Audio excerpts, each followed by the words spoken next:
오늘 예수님께서 에베소 교회에게 주시는 메시지의 의미와 또 우리 적용을 한번 좀 생각해 보는 시간을 갖도록 하겠습니다. 예수님이 승천하신 후에 이제 성령을 보내주셨죠. 그 성령 받은 성도들이 모여서 이제 교회를 이루게 되었고, 그 교회는 급속도로 성장하고 퍼지게 되었습니다. 그렇게 교회가 자라고 또 퍼지고 많아지는 것은 참 누가 보아도 좋은 일이죠. 그런데 그 교회 내부 안에는 참으로 그 예기치 못했던 그런 어려움들을 이제 당하기도 했습니다. 많은 어려움이 있었지만 그 중에 하나가 이제 거짓 교사들을 만나는 문제였어요. 점잖게 침투해온 그 거짓 교사들이 자기들이 예수님의 메시지를 전하고 싶다. 그러니까 허락은 해주었는데 어떤 경우에는 굉장히 은혜롭게 교회에 힘이 되기도 했지만, 그러나 또 좀 뭐지? 하는 그런 의아함과 또 혼동을 자아내고요. 그 다음에는 이제 교회가 그런 일로 말미암아 또 소란스러워지고 또 뭔가 시달리게 되는 그런 소진하는 그런 어려움이 닥치곤 했었다라는 거죠. 오늘날도 그런 문제가 있지 않습니까? 이단의 침입이 있는데 오늘날보다도 그때는 훨씬 더 어려웠을 거라고 생각이 됩니다. 왜냐하면 교리도 아직까지는 잘 정립되지 못한 상태이고, 또 우리가 가지고 있는 이렇게 잘 정돈된 성경책도 없었을 때이고, 항상 누구에게 듣고, 그죠? 그런 것을 기본으로 해서 이거를 분별해내고 식별해내야 되니까 굉장히 어려웠을 거라는 얘기죠. 그런데 에베소 교회는 그런 거짓 가르침을 분별해내는데 상당히 탁월한 통찰과 그리고 고도의 그 진리에 대한 지식의 수준이 있었던 것 같아요. 그래서 예수님께 칭찬을 받죠. 근데 칭찬을 받음과 동시에 또 책망도 받습니다. 우리가 잘 알고 있는 첫사랑을 버렸다. 거기에 대해서 책망을 받고요. 그러나 그 책망을 잘 듣고 회개하고 그리고 이겨내면 어떤 축복을 주실 것인가에 대해서도 주님은 끝까지 약속의 말씀을 허락해 주시죠. 이런 그 전체적인 구도를 가지고 우리가 말씀을 좀 더 섬세하게 들어가 보고요. 그리고 오늘날 우리 교회에 우리 성도들에게는 과연 어떤 의미가 있는 말씀일까? 우리 한번 좀 진지하게 생각해 보는 시간이 되었으면 좋겠습니다. 먼저 칭찬의 말씀을 우리 보기 전에 예수님이 에베소 교회에 어떤 모습으로 오셨는가에 대한 설명을 먼저 보아야 되겠어요. 2장 1절에 보시면 오른손에 7뼈를 주시고 7 금촛대 사이를 거니시는 주님. 제가 가진 성경은 세 번역이라서 조금 다를 수 있습니다. 양해해 주시기 바랍니다. 오른손, 이것은 예수님이 승천하셔서 얻으신 하나님 아버지로부터 얻으신 하늘의 권세와 능력을 의미합니다. 라이트, 레프트 이거를 말하는 게 아니고요. 그러니까 예수님은 지금 하늘의 권세와 능력으로 그 다스리는 일을 하고 계신다라는 거죠. 그런데 붙들고 계시는 게 있어요. 7별이라고 말을 합니다. 여기서 별은 제가 간략하게 그냥 설명만 드리고 넘어가겠습니다. 별은 교회를 상징합니다. 그러니까 7별 그러면 모든 지상에 있는 모든 완전한 교회들. 그 다음에 7 촛대를 또 말씀하시죠. 그 촛대는 구약 성경에서 어디서 보셨습니까? 성전에서 보셨죠. 성전에서 촛대가 이제 항상 밝혀져 있어야 되거든요. 그 촛대가 지금 불타오르고 있다라는 것이 상징하는 의미는 뭡니까? 하나님의 임재와 하나님의 진리를 전달하는, 비춰주는 그런 역할을 하죠. 그러면 지금 예수님 지나고 교회 시대에 들어와서 촛대라면 그런 임재와 진리를 전달하는 역할을 누가 하죠? 교회가 하죠. 그래서 여기서도 촛대는 교회를 의미합니다. 역시 이 앞에도 7이라는 숫자가 붙어 있어요. 그래서 이 교회에 전달하고 비춰주는 그 진리의 소명을 상징적으로 나타내는 그 교회들, 완전한 교회들, 그 사이로 거니신다, 이렇게 말씀을 합니다. 여러분, 예수님이 촛대 사이를 거니신다라는 이미지와 창세기 3장 8절에 보면 에덴 동산을 하나님이 거니신다라는 그런 모습과 이렇게 중첩되지 않습니까? 창조주이신 예수님께서 이 세상의 모든 교회들에 임재해 계시고 동행하신다, 지금 이런 말씀이죠. 그러니까 에베소 교회는 지금 이러한 모습의 예수님을 이제 만나고 있는 것입니다. 그러면 에베소 교회는 그냥 이 땅에 존재하는 한 교회가 아니라 하늘의 정체성을 가진 교회라는 거예요. 예수님께서 만약에 저를 부르신다면, 민서가 하고 부르실 때 제가 뭐 누구누구의 아들이고 또는 뭐 한국에서 태어난 누구이고 그런 것을 염두에 두시고 민서가라고 부르시는 걸까요? 아니면 나를 믿고 하나님의 복된 아들이 된 하늘의 정체성을 가진 민서가라고 부르시는 걸까요? 후자죠. 지금 에베소 교회에도 말씀하시는 게 이 땅에서의 교회만을 염두에 두시고 하시는 말씀이 아니라 이 교회의 그 지고한 정체성과 영광스러운 지위와 역할은 하늘에 속한 것이다. 그것을 염두에 두고 에베소 교회에게 말씀하시는 것입니다. 칭찬의 내용을 보면은 예수님이 이것을 칭찬하세요. 2장 2절, 3절에 나와 있죠. 네가 한 일들, 세 번역에 그렇게 나왔는데요. 일이라고 나왔는데 일들 라고 복수형으로 표현하는 게 맞습니다. 왜냐하면 원문에 그렇게 나와 있고요.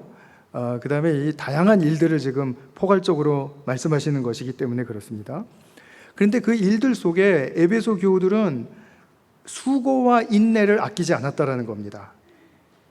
또 악한 자들과 그리고 사도가 아니면서 사도라고 자칭하는 자들을 시험해서 거짓됨을 밝혀내고 또 그들을 쫓아내는 일까지 성공적으로 했다라는 거예요.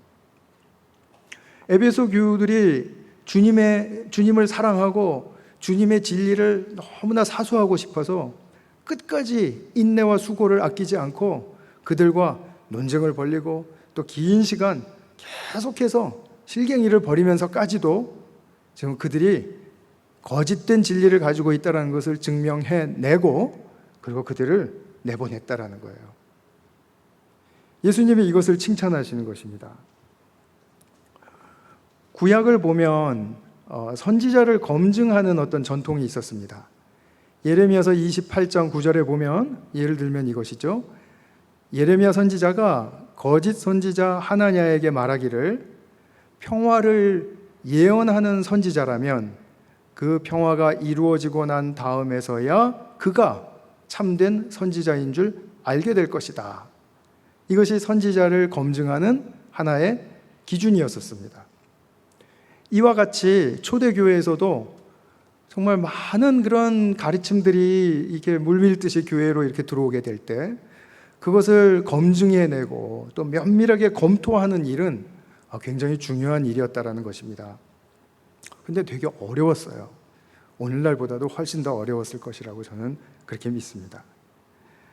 이들이 뭐 이렇게 무례하게 막 쳐들어와서 내 말을 들어라 이런 사람들이 아닙니다. 점잖게 들어와서 내가 예수님에 대한 증거의 말씀을 가지고 있는데 한번 전하게 해달라. 이렇게 이제 겸손하게 부탁까지 하고 했던 그런 탈을 쓴 사람들이었죠. 근데 이 사람들이 자기들이 사도에 속한 자들이라고 이야기를 하는 거예요. 그러면 에베소 교우들이 당신들이 무슨 사도냐, 12사도는 우리가 다 아는데 사도 아니지 않느냐 하는 것을 말할 것을 다 계산해내고 이 사람들은 지금 들어온 사람들이기 때문에 그런 것에는 지금 문제가 되지 않습니다. 그 당시에는 12사도 외에도 좀 더 큰 넓은 범위의 사도의 그룹이 있었습니다. 예를 들면 바나바, 야고보 또는 누가 이런 사람들이에요. 훌륭한 믿음의 선배들이죠. 자기들이 그런 사람들한테 영향을 받았다라는 거죠. 그렇게 전하니까 지금 교회 입장에서는 그래 한번 우리가 말씀 들어볼까? 이렇게 된 거죠. 근데 그들은 사도들이 말하는 것을 비슷하게 이야기는 했는데 진리가 아닌 유사 진리를 말했어요. 항상 유사품에 주의하세요 이런 말씀 많이 듣잖아요. 이 유사 진리는 진리가 아닙니다. 진리를 흉내낸 것이죠. 우리가 한번 생각해 보겠습니다. 우리 성도님들도 잘 아시듯이 진리에는 핵심이 있어요.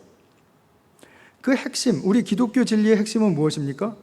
예수 그리스도의 우리를 위한 십자가의 죽으심은 무엇 때문이다? 하나님의 사랑 때문이다. 그 하나님의 사랑이 진리의 핵심입니다. 그런데 이 진리는 그냥 교회에서 인정받고 고백되고 또 증거하는 것으로 끝나지 않고 비록 하나님의 선하심에 의거해서 비록 고백받지도 못하고 증거되지 않아도 하나님은 이 세상을 사랑하시는 그 사랑의 역사를 일반적인 은총의 차원에서 계속 진행하고 계세요. 나라가 지켜지는 것, 또 가정이 지켜지는 것, 학교가 지켜지는 것, 모든 것이 그렇습니다. 이번에 제가 들어와서 우리 친지 어른 중에 예수님을 믿지 않는 어른이 한 분 계시는데 그분이 이런 말씀을 하시는 거예요. 야, 우리나라가 이렇게 되든 저렇게 되고 막 서로 마냥 막 왔다리 갔다리 했는데 그래도 이렇게 지켜지고 그래도 그나마 이렇게 앞으로 나아가고 있다라는 것, 이것이 하나님, 네가 믿는 손 목사 네가 믿는 하나님의 사랑 때문 아니냐? 깜짝 놀랐습니다. 이분이 어떻게 그런 비밀을 터득했을까? 그래서 이제는 일반인들도 아는 것 같아요. 이게 일반적인 은총의 차원에서 정말 하나님의 사랑으로 고백돼야 되고 또 증거할 수 있지 않을까 하는 그런 마음이 들어오는 것, 참 중요한 일이라고 생각을 했습니다. 그런데 이 거짓 교사들은 예수님을 믿을 때 더 잘 믿으려면 이거를 조건으로 내걸어요. 그러면서 절기준수, 할례 받고 그리고 또 유대 전통을 따르고 하면은 예수님이 더 기뻐하신다라는 그런 예수님 말씀과는 정상반되는 그런 말씀으로 지금 호도하고 있다라는 거죠. 예수님은 이런 사람들을 악한 자라고 부르셨고 사도가 아니면서 사도라고 자칭하는 자들이다라고 부르셨습니다. 그런데 이 주님께서는 에베소 교우들이 이 주님의 이름을 위해서 정말 주님을 사랑하기 때문이죠. 주님의 이름을 위해서 이들과 싸웠는데 그들과 부딪히는 그 고난을 견디어낼 뿐만 아니라 낙심한 적이 없는 것을 내가 알고 너희들을 칭찬한다, 이렇게 말씀을 하시는 거예요. 그러니까 에베소 교우들 뚝심이 굉장한 사람들이죠. 진리에 대한 통찰과 그 지식의 수준이 아주 높은 사람들이죠. 그리고 진리를 위해서 제대로 싸울 줄 아는 사람들이죠. 그래서 칭찬을 받았습니다. 6절에 보면 니골라당에 대한 칭찬도 나오는데 그것은 제가 좀 생략을 하겠습니다. 니골라당을 미워하는 것을 칭찬한다. 왜냐하면 예수님도 니골라당을 미워하시기 때문에. 그래서 칭찬의 메시지가 이렇게 주어졌습니다. 그리고선 곧바로 책망의 메시지로 들어가요. 책망의 내용이 무엇이었습니까? 잘 아시죠? 첫사랑을 버렸다. 그리고 이어서 말씀하세요. 어디서 떨어졌는지를 생각해 내서 회개하고 그리고 처음에 하던 일을 하라. 즉 처음에 가졌던 그 첫사랑의 열정, 그리고 그 사랑에 대한 그야말로 깊은 사모함, 그것을 계속 견지하고 그리고 회복하고 그리고 풍성한 열매를 맺기까지 나갔으면 좋겠다, 이런 말씀이시죠. 에베소 교우들이 첫사랑을 버렸다라는 의미가 뭘까요? 우리가 이 말씀을 딱 들으면 곧장 우리는 자아성찰하는 그 습성으로 인해서 본문의 맥락을 떠나서 나의 인생의 맥락으로 들어오죠. 그리고 하는 이 고백은 뭡니까? 내가 처음에 예수님 만났을 때, 하나님 만났을 때 정말 뜨거운 사랑했는데 지금 생각해 보니까 너무 식었어. 회개해야지. 이런 생각을 많이 하실 거예요. 이게 나쁘다라는 뜻이 아니고요, 얼마든지 적용하는 부분에서 이렇게 생각하실 수 있습니다. 근데 본문의 그 메시지를 잘 살펴보면 그 흐름 속에서는 주님에 대한 사랑을 버렸다라고 암시하는 구절이 나오지 않습니다. 오히려 3절에 보시면 너는 참고 내 이름을 위하여 고난을 견디어냈으며 낙심한 적이 없다, 이렇게 말씀하시고, 그러나 너에게 나무랄 것이 있다. 그것은 네가 처음 사랑을 버린 것이다, 이렇게 말씀을 하시거든요. 그러니까 너희가 내 이름을 위해서 참고 이겨낸 건 내가 아는데, 그런데 너희는 나에게서 나와의 그 첫사랑의 감격을 다 잃어버렸지? 지금 이런 뜻은 아니잖아요. 그럼 무엇일까요? 아까 말씀드린 것처럼 거짓 진리를 밝혀내는 일은 굉장히 지난하고 그리고 길고 그리고 격렬한 과정입니다. 이게 그냥 편안하고 차분한 상황에서 진리와 거짓 진리가 그렇게 가려지고 그렇게 되는 것이 아니죠. 충돌이 있어요. 논쟁이 있고요. 다른 의견들이 막 부딪힙니다. 그러던 가운데 목소리도 높아질 수 있고, 그러다 감정 상하면 잠시 휴정합시다, 우리 내일 또 만납시다. 그래서 또 하고, 또 결과가 안 나타나면 또 하고, 이런 격렬한 과정이라는 말이죠. 그런데 그런 가운데 진리를 지키고 싶고 그리고 주님을 사랑하는 것을 끝까지 붙들고 싶은데, 이런 과정 속에 서서히 내 옆에 있는 형제 또는 자매들의 말과 의견을 또 생각을 들어보니까 이거 뭐야? 왜 저 사람이 지금 와서 이런 얘기를 하는 거야? 그거 어디에 근거한 말이야?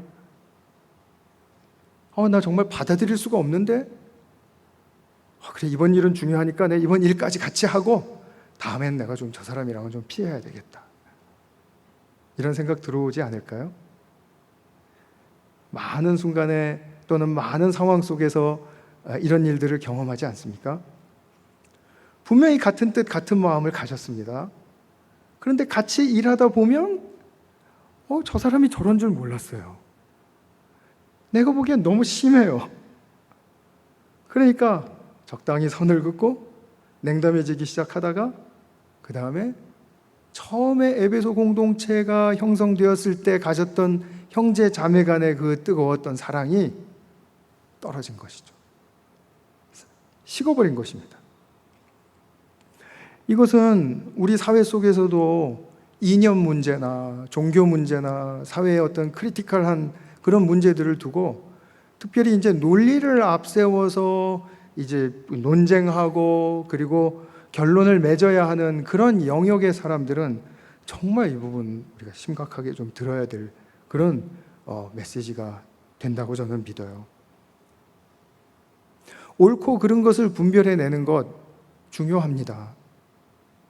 그런데 옳고 그른 것 분별해내는 과정 속에서 자꾸 우리끼리 부딪히고 우리끼리 멀어지고 그러다 보면 공동체는 나도 모르는 사이에 지금 균열이 간 것이죠.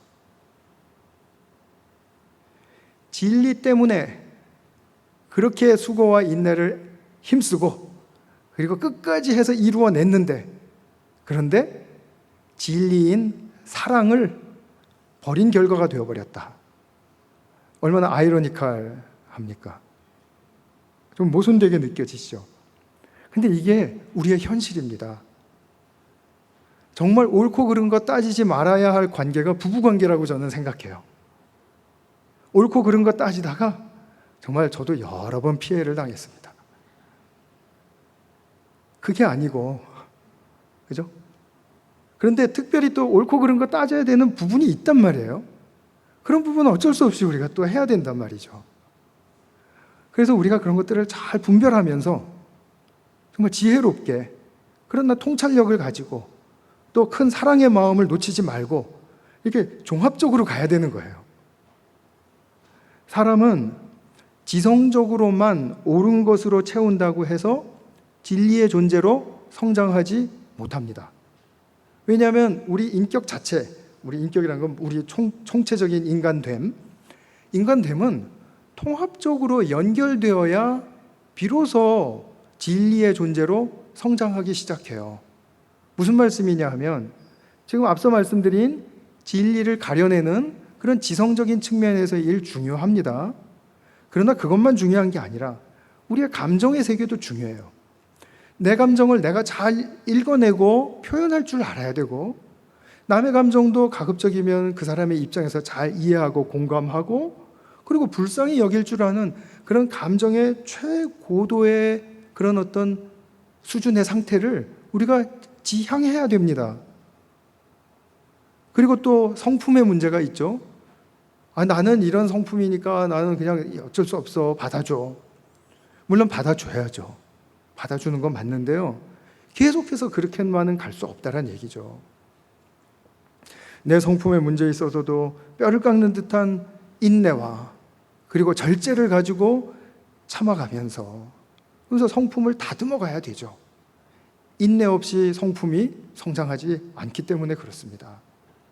또 우리 모든 관계 속에서도 그래요. A라는 사람, B라는 사람, C라는 사람 만날 때 다 똑같은 방식과 똑같은 성향으로 대하면 그들과의 관계가 좋아지나요? 아니죠. 이 사람마다 다 다른 다이내믹스를 가지고 있단 말씀입니다. 그러니까 그런 관계마다 우리는 세심하게 살펴서 주님께 지혜를 구하고 또 주님께 힘을 얻어서 말씀을 듣고 순종하는 그런 구체적인 삶의 정황들이 연출이 돼야 되는 것입니다. 이런 모든 것들이 잘 통합적으로 연결되어서 이제 연륜이 쌓이고 또 이제 연세가 들어갈 때, 그때 우리는 정말 지혜로운 사람이다, 이런 평가를 들을 수도 있는 것이죠. 그런데 주님은 지금 에베소 교회의 이 지금 단면, 물론 하나님 사랑과 형제 사랑은 분리되지 않습니다. 그죠? 그거는 따로 띄워놓고 이야기할 수 있는 성질의 것이 아니거든요. 그런데 지금 에베소 교우들이 이런 그 진리를 위한 투쟁의 과정을 막 이렇게 가다가 거의 끝마무리에 가서 나타난 결과적인 측면에 그 단면을 딱 잘라놓고 보니까 주님 사랑해서 이렇게 사수하기 위해서 지금까지 와서 싸워서 성취해낸 것은 칭찬받을 만한데, 그런데 이면에 형제 사랑을 잃어버렸다. 지금 주님은 그것을 지적하시지 않을 수가 없었던 것입니다. 그리고 그들에게 경고하세요.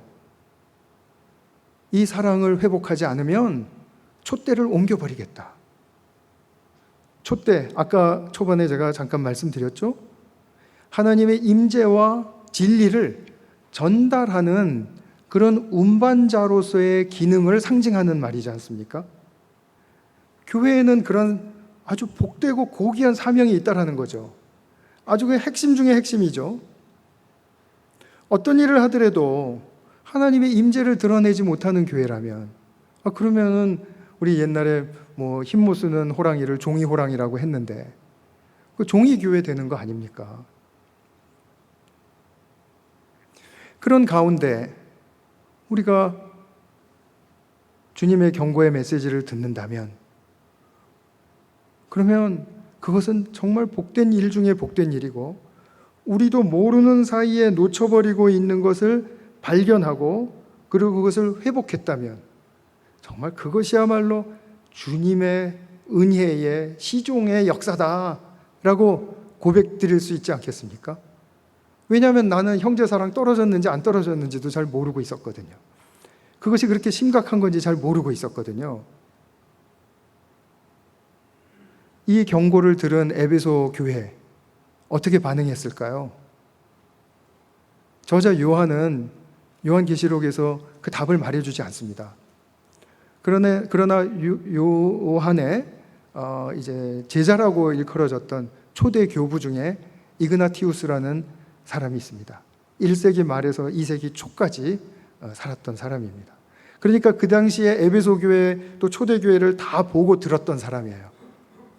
그 사람의 남긴 말에 의하면 에베소 교회는 주님의 이 경고를 엄중하게 받아들이고 회개하고 참 부흥을 일으키는 교회로 다시 서게 되었다.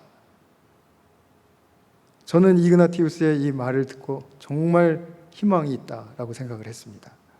왜냐하면 이것은 아무리 우리가 형제사랑을 잃어버렸다 할지라도 주님께서 회개하라라는 음성을 듣는 이상 분명하게 회복할 수 있는 기회가 여전히 남아있고 우리는 그 기회를 선용해서 정말 주님이 약속하신 그 축복의 상태로 들어갈 수 있기 때문에 그렇습니다. 어떤 것을 약속하셨나요? 이것을 사랑을 회복하고 그리고 이기는 자는 어떤 축복을 주시겠다라고 약속을 하시냐 하면 7절에 나옵니다. 하나님 낙원에 있는 생명나무의 열매를 주어서 먹게 하겠다. 형제사랑 회복하면 생명나무의 열매를 주어서 먹게 하겠다. 여러분 에덴 기억하시죠? 에덴에 있었던 생명나무는 무엇을 상징합니까? 한마디로 말하면 하나님의 임재를 상징합니다. 하나님이 여기 계신다라는 것을 나타내는 거예요. 근데 임재하시는 것으로만 끝나지 않아요. 임재하심으로 말미암아 에덴 동산에 생명의 충만함과 부요함을 가져다 주세요. 하나님의 임재가 임하면 그 일이 일어나는 것입니다. 그래서 우리는 하나님 없는 에덴을 상상할 수 없고 하나님 없는 교회를 상상할 수 없죠.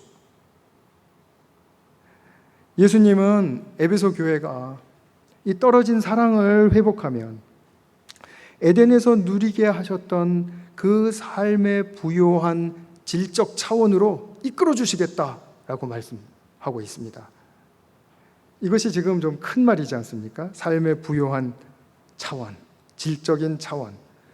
좀 풀어서 말씀드리면 우리 개인적으로나 공동체적으로나 국가적으로나 또는 세계적으로나 우리가 얻은 삶이 있고 역사의 여정이 있습니다. 그것을 걸어가는 그 과정 속에서 우리가 발견할 수 있는 그 삶의 아름다움이 무엇인지를 구하고 찾고 누리게 해주시겠다라는 거죠. 우리의 삶이 얼마나 고귀한 것인지, 내가 남편이면 남편으로서, 아니면 아내로서, 교회에서는 직분자로서, 또는 섬기는 자로서, 또는 사회에서는 어떤 특별한 영역에서 일하는 전문가로서 나의 삶이 얼마나 고귀한지를 누리게 해주시겠다. 무엇으로 말미암아요? 형제 사랑을 회복함으로 말미암아. 에베소 교회의 교훈은 지금 이 생명의 충만함으로 나아가게 하기 위한 주님의 의도가 다분히 담긴 그런 메시지입니다. 우리가 예수님 믿고 나서 정말 신앙을 놓칠 수가 없어요. 놓을 수가 없습니다. 그 가운데 우리는 하나님 만난 이야기 나누는 걸 너무 좋아하고 또 성경과 말씀 속에서 깨달은 것 또 서로 영적 나눔하는 거 좋아하고 예수님에 대해서 말하기를 좋아하고 또 교회 일에 대해서도 염려하고 또 같이 희망을 가지고 격려하면서 그렇게 말하고 의논하고 하는 걸 좋아합니다. 저도 대부분의 삶의 시간을 그렇게 보내는 것 같습니다. 그런데 그런 일을 그 중요한 일들, 정말 마땅히 우리가 정말 선물로서 소중하게 받아들여야 할 그 일들을 하면서도 생명나무로 나아가지 못해서 내 삶이 늘 우울하고 척박하다고 느껴지고, 그리고 나는 왠지 버림받은 것 같고, 그리고 우리 교회는 뭐 맨날 그 모양인 것 같아. 남서울교회 얘기하는 거 아닙니다. 제가 남서울교회에 대해서 정말 좋은 말을 많이 들어요. 이웃에 대해서 얼마나 섬기고 또 희생하고 하는지. 그래서 제가 정말 자랑하는 정말 한국 교회 중에 한 교회거든요. 여러분 정말 존경합니다. 그런 의미에서. 근데 우리가 예수님의 경고를 듣지 않고 그 진리를 전달해야 하는 그 운반자로서 그 소명, 그 고귀한 소명과 그리고 그 역할과 기능을 잃어버린 교회가 있을 수 있지 않을까요? 예수님이 촛대를 옮기신 교회가 있을 수 있지 않을까요? 아니면 그 길로 막 가는 교회들이 있을 수도 있겠죠? 주님이 이렇게 경고하시는 것을 보면 당연히 그것을 우리가 예측도 하고 그리고 진지하게 생각을 해봐야 되겠죠. 그런 가운데 남서울교회나 제가 섬기는 게인스빌 한인교회나 정말 형제사랑의 정말 귀한 그 격려와 그것으로부터 피어나는 그 축복의 그 신선한 생명의 세계, 그것을 누리게 된다면 그러면 하나님의 임재와 하나님의 진리를 전달하는 데에는 문제가 어떤 것도 되지 않는다라는 것입니다. 이것이 주님의 약속이세요. 우리가 마지막으로 제가 한번 좀 여쭙고 싶어요. 만일 우리가 형제 사랑을 잃었다면 어디서 잃은 것입니까? 나의 내면에서 잃은 것입니다. 제가 우스운 얘기 하나 해드릴게요. 어떤 사람이 밤에 나가려고 외출하려고 하는데 갑자기 정전이 돼서 집안이 깜깜해졌습니다. 키가 어디 있었지 하고 예측되는 부분을 이렇게 더듬어 봤는데 잡히지를 않아요. 그 옆에도 잡히지 않고 계속해서 헤매면서 열쇠를 찾았습니다. 결국 못 찾았어요. 그러다가 밖을 이렇게 보니까 밖에는 가로등불이 환하게 켜져서 거기는 밝아요. 그러니까 이 사람이 하는 이야기가 여기는 깜깜해서 못 찾겠으니까 밖에 나가서 찾아야 되겠다. 하나도 안 우습죠. 여러분들은 지금 메시지를 간파하고 계시니까 그죠? 잃어버린 사랑, 내 안에서 잃어버린 것입니다. 내 안이 깜깜해서 잃어버린 것입니다. 못 찾고 있는 것입니다. 그런데 형제사랑 잃어버린 이유를 환하게 비춰지는 저 형제, 저기 형제 아닙니다. 형제의 실수 속에서, 형제의 약점 속에서 그것을 찾고 자기 형제사랑 잃어버린 것을 정당화하니까 찾아질 리가 없고 회복될 리가 없죠. 계속 그 자리인 것이죠.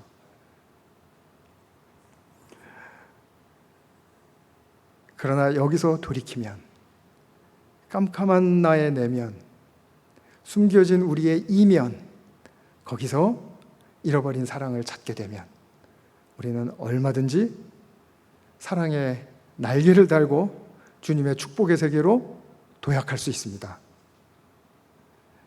이것이 이루어져서 정말 진정으로 더욱더 큰 부흥을 이루는 우리 귀한 남서울교회 되시기를 축원합니다.